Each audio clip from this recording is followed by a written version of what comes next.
Hey yo, thanks for tuning in to Celebs Source, your source for celeb news. Now today we got D'Angelo in the next potential Versus battle. The fate of the Versus platform. The artist that stood up J. Cole, 6ix9ine accused of stealing. He would never, right? I mean, the man has ethics, damn it. And OG Big U with a message for Quando Rondo, and Quando's reply. Again, thanks for tuning in to Celebs Source. If this is your first time to the channel, man, be sure to hit that thumbs up button. You know it definitely helps us out. Hit that sub button if you haven't already subscribed to the channel already, and hit that notification bell so you can be first in line when we drop this heat. Hey yo, the rich nigga Boswell came through, man. We definitely appreciate your presence. Sonia Barnes, man, yo, much love and respect to you. And Nick Deering, man, you get a shout out along with my boy Erwin Ward. Hey yo, much love and respect, man. And of course, Yellow Peas keeps good vibes. You know we love you, man. Hey yo, let me get this show on the road. Yo, check this out, man. I'm gonna just throw this out here, right? Your boy is not a fan of R&B, okay? I told you before, listening to men sing R&B with headphones and stuff like that is like letting a dude whisper sweet nothings into your ear, okay? That's a no for me, dog. Now after Lauryn Hill, the only other R&B joint I might be cool with is that first D'Angelo album, man. I was feeling that, right? I thought that joint was kind of tight. Now, apparently your boy D'Angelo was on the Versus like a week or two ago, but it wasn't for a battle. Rather, it was to host a competition-free event, which to me just sounds like a concert of sorts. Man, why are Swiss and Timbo messing with us, man? I mean, correct me if I'm wrong, right? But the platform was called Versus, no? Is it not about artists going against each other, celebrating their hits? Why the heck did the man D'Angelo not verse anybody? Anyway, perhaps it was a break of sorts, right? Because after the joint, Swiss and Timbaland went to the gram to discuss the next potential Versus battle. Now, the two mentioned Raekwon versus Ghostface Killah from the legendary Wu-Tang Clan, which is insane, right? Because the purple tape, oh my gosh, yo, that was the business. But matching one up against the other, I felt like it's kind of wrong, man. I mean, it would have been perfect to have like a duo Versus battle, like Raekwon and Ghostface versus like, I don't know, like Das EFX or something like that. You like, anybody knows Das EFX is supposed to go up against Lords of the Underground, right? Which I get, but Raekwon versus Ghostface, even still, man. I mean, those two going against each other, I feel like it just ain't right. Anyway, look, I don't know how that whole thing's gonna play out, because you do know that the Versus platform was sold to Triller, right? Yeah, the video sharing service. You like, say it ain't so. No, I'm saying it is so. They didn't really sell our Versus, did they? Yes, they did, okay? But relax, the two own Triller. You like, run that by me again. Look, I'm not following. Look, Power Star Michael Rainey Jr. posted, quote, "Can't ever just have something of our own. It always got to be about money. Cool move, but these ninjas still sellouts," close quote. But Swiss shot back, quote, "But we own Triller." Check, right? Then Timbaland came on and said, "We own everything. Tell who done that." Close quote. Check again. Checkmate. That's game. Okay? You see, both Timbaland and Swiss became major shareholders of Triller as part of the deal, on top of the money they received. Plus, the 43 artists that participated in the Versus are also shareholders. All right? So Mr. Rainey, it's perfectly okay to be like, oh, my bad. You see what I'm saying? And become a shareholder. Now, some of the shareholders include DMX, Gucci Mane, Jadakiss, Brandy, I love you, Monica, DJ Premier, Beanie, and Bonte, all right? And a slew of other artists. Hey, yo, Chris Brown thinks aliens can save humanity. Take that in for a second. Your boy Chris Breezy has emerged from a cloud of smoke talking about, quote, "If aliens exist," thank God the man added the two letters in front of this statement. "If aliens exist, I sure hope our governments aren't speaking on our behalf." Breezy, that's actually a very good point. Although, who could we get to speak for humanity? Kodak Black? Cardi B, Jay-Z, Danny Lay. Why do I feel safest with J. Cole?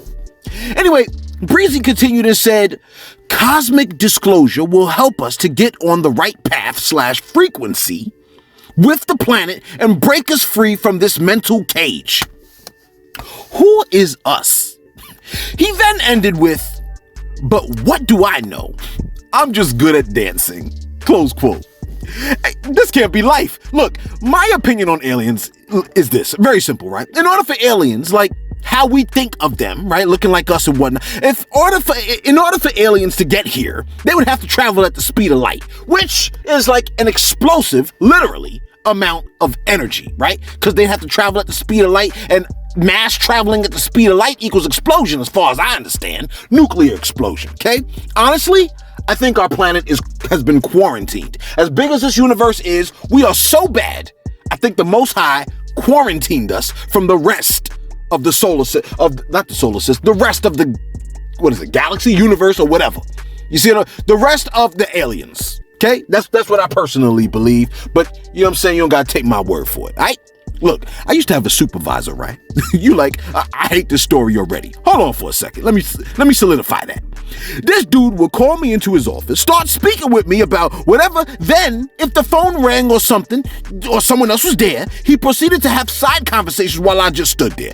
I learned at that point in my life, cuff these ninjas. I don't care who it is. If I need something or you call me and you try to make me wait, deuces, dude, all right? I get it from somewhere else. No one person holds the keys to what you need. J. Cole had a session, right, with NBA YoungBoy. Apparently, they had some type of collab they were supposed to be working on together. NBA YoungBoy didn't show up. And not only did he not show up, according to academics, your boy J. Cole waited approximately 8 hours. 8 hours. Right? Word is bond. Time is more valuable than anything. I'm type mad he waited that long. And word is, YoungBoy didn't even call him? Hey yo, take a listen to what academics had to say on that. J. Cole waited in the studio for 8 hours for YoungBoy to show up. YoungBoy didn't show up. Facts. These are facts. Your favorite rapper, nigga. J. Cole waited in the studio for 8 hours for a session with YoungBoy. YoungBoy never showed up. Now, let me be fair to YoungBoy. YoungBoy, you know, he told his people, he said, yo, I'm going to keep it real. Because the thing is, no disrespect to J. Cole. J. Cole's just a rapper. YoungBoy be going through shit. He's living life. He's going through shit. YoungBoy said, yo, my energy and everything else or whatever is not fit to be in studio with that guy. And it wasn't about J. Cole. It was just that he and personally what he was going through wasn't fit to be in that environment. Now, of course, he's not the person who's too courteous that's gonna like, hey, J. Cole, I'm not gonna make it tonight. He was going through something and didn't feel fit to be in that environment. I wonder what that meant. Now, a lot of folks came through in the comments talking about, yo, he knew J. Cole would have came in there talking straight sense, and he ain't feel like that ish right now. That's kind of a testament to J. Cole, in my opinion. Is it that the content is so mismatched between the two?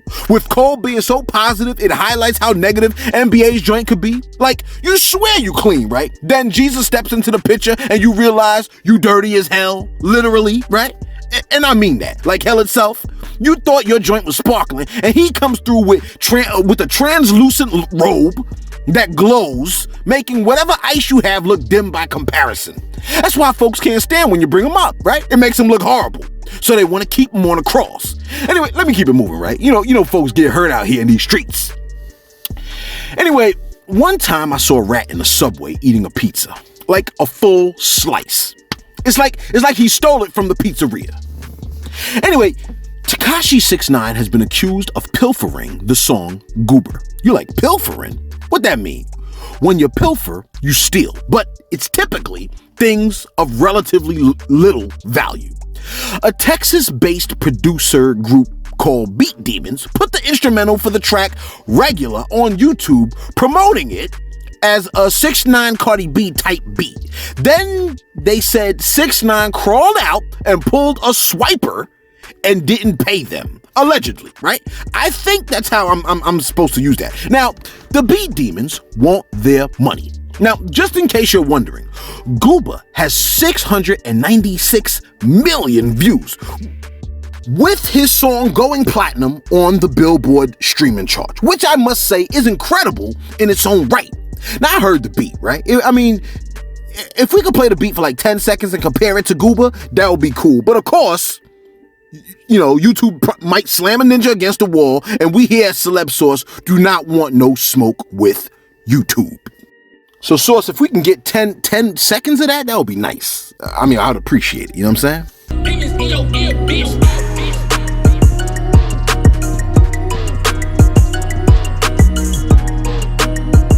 And finally, hey yo, check this out, man. I'm gonna try to be as delicate as I can with this story, all right? Former Crip gang leader and current community activist Big U sat with the Breakfast Club to discuss the current state of the culture and the the concept of checking in, right? Like when an artist goes to another area and they check in with the OGs or what have you. And he mentioned that Quando Rondo reached out to him for protection, but was a day late and $1 short. Yo, take a quick listen. Well, you know what it is now, and just going a little bit on what Bimmy said and what you were just saying is that the youngsters get out and then they have to have an experience before they really, and so they get out and they might be under your banner, but then they not respecting the banner. They ain't calling you. They got your number, they know who you is, but they feel like they bigger than the program. You know, and you got a lot of dudes like Quando Rondo. I just showed Envy. Like, you can't call me now. You can't call me when the fire hot. You didn't fuck with me before that. You know what I mean? You had my number, you could have called me, you could have did all that. You know what I mean?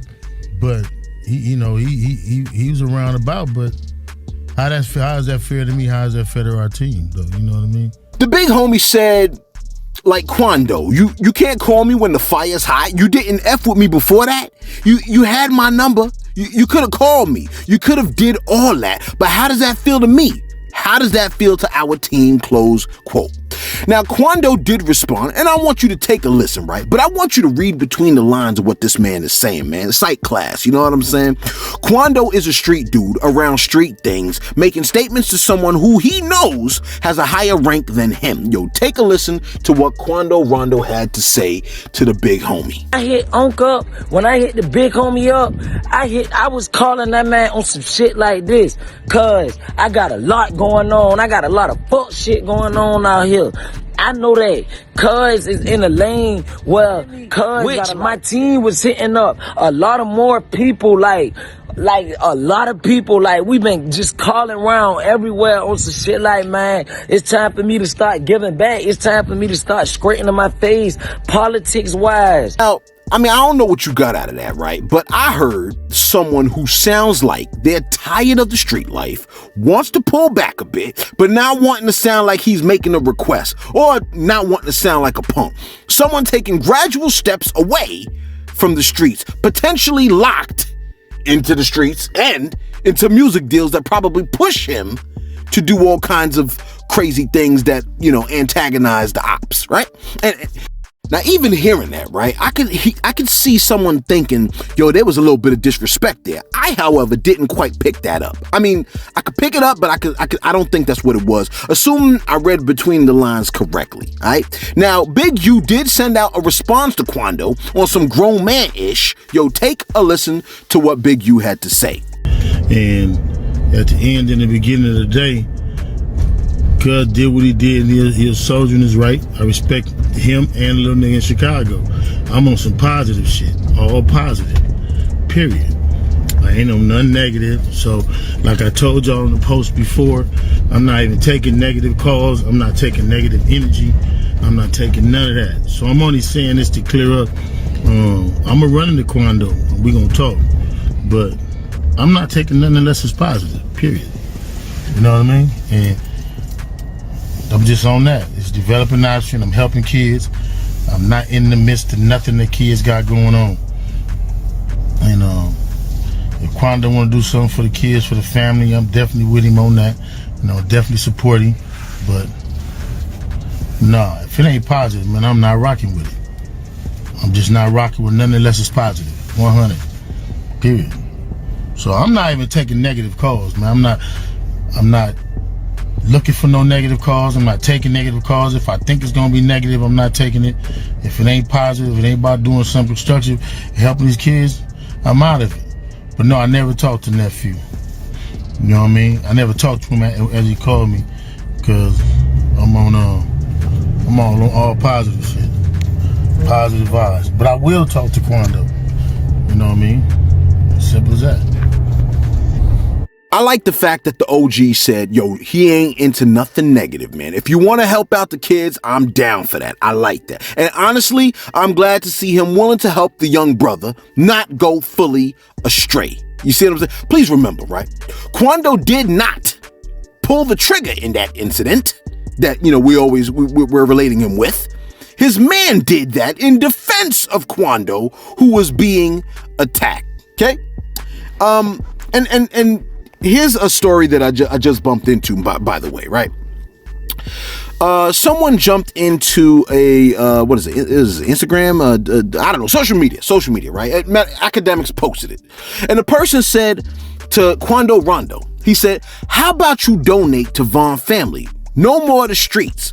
Be a good man. The situation happened already. You can make it right if you want God's forgiveness. But that man's kids will never forgive, right? And Quando, out of all the statements, decided to jump in and respond to that statement. And he said, Vaughn got himself into that situation. I didn't even know cuz had pressure with me, with the broken heart and the 100. And I think he means that too, man. Yo, let us know what you think. Chris Brown on the aliens, man. I mean, what are your thoughts on that, really?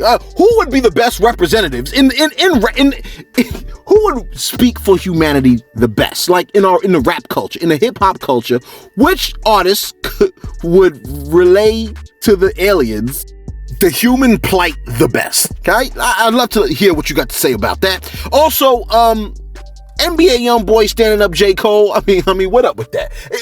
Was his excuse good that the vibes and the energy was off? Let us know what you think in the comments below. Be sure to like, be sure to subscribe. Thanks for tuning in to Celebs Source, your source for celeb news.